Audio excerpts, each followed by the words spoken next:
Morning বন্ধুরা, সবাই কেমন আছো? আশা করি সবাই ভালোই আছো। আজ আমি রান্না করব আলুর ঝোল, খোসা সমেত আলুর ঝোল। তোমরা নিশ্চয়ই খেয়েছো, এটা খেতে খুব ভালো লাগে। এখন নতুন আলু উঠেছে, এই সময় আলুর ঝোল খেতে খুব ভালো লাগে। আমি এখানে আলু কেটে ধুয়ে রেখেছি ছোলা সমেত। আর আমি করব আজকে বিট গাজর ভাজা করব। দেখাচ্ছি তোমাদের আলুর ঝোলটা কীভাবে করবে।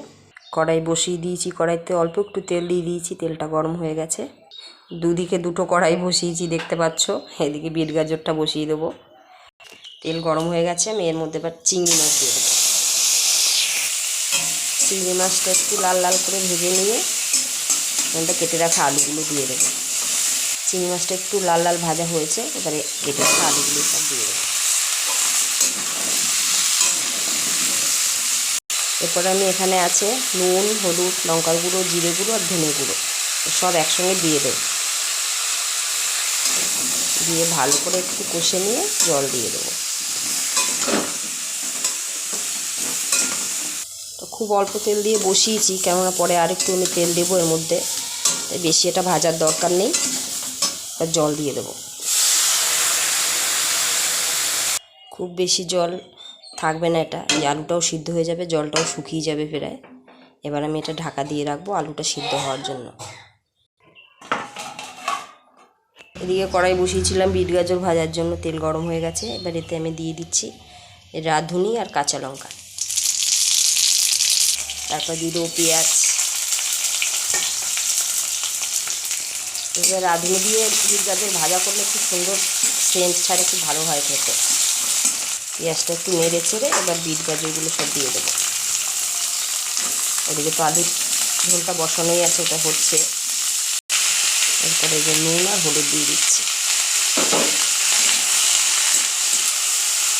আজ বেশি কিছু রান্না করব না, শরীর ভালো না তার জন্য।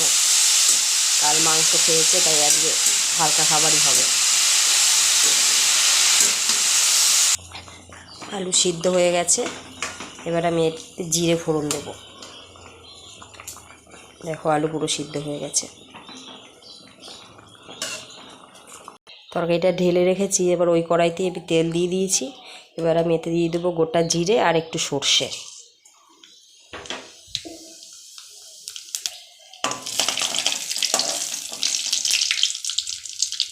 জিরে কালো হয়ে গেছে, এবার এর মধ্যে তরকারিটা ঢেলে দেবো আমি।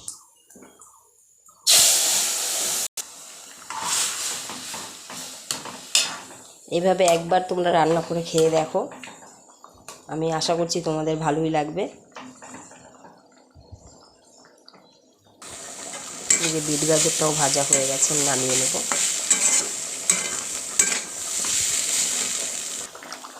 কয়েকটা আলু আমি হাতা দিয়ে গেলে দিয়েছি, তাহলে ঝোলটা একটু গাঢ় গাঢ় হবে। হয়ে গেছে আমার তরকারি, এবার গরম মশলা দিয়ে নামিয়ে নেব। গরম মশলা করে রেখেছি, এর মধ্যে ধনে, জিরে, গরম মশলা শুকনো কলায় টেলে গুঁড়ো করে নিয়েছি।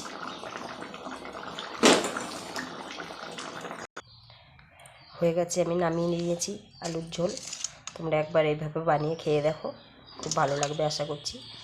আর এখানে করেছি বিট গাজর ভাজা, আর এখানে করেছি টমেটোর ঝাল সর্ষে দিয়ে, চিংড়ি মাছ দিয়ে। আজ আর বেশি কিছু করিনি। সবাই ভালো থেকো, সুস্থ থেকো।